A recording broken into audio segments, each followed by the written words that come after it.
That's it. Beautiful.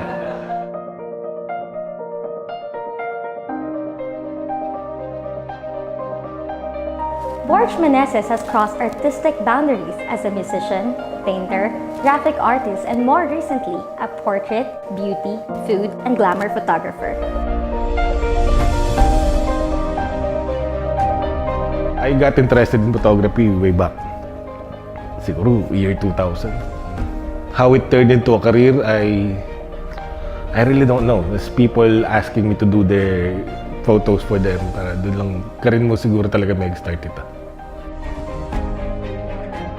Ang mga nyaman na pa, mga ning Pampangayla naman panay kung kukuha ng litrato ngayon. Siguro yung karin in that sense, but represent kay siguro yung art na ning Pampanga.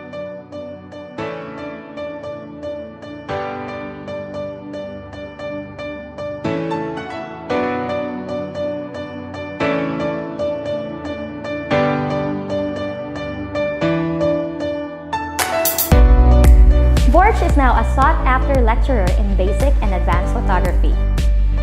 His sessions mirror genuine knowledge transfer from his past mentors such as June Miranda, Evira Derry, Dominic James, and Sander Angeles.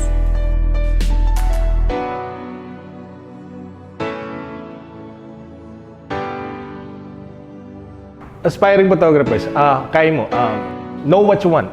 Nung nanitang buri mong gagawan, yung i-push mo, and then you master that craft.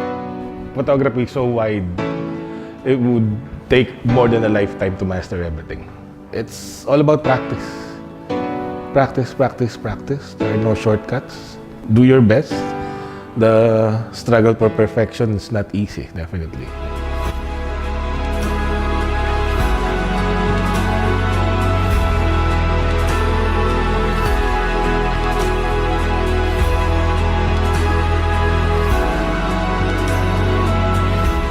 Kapampangans are so talented.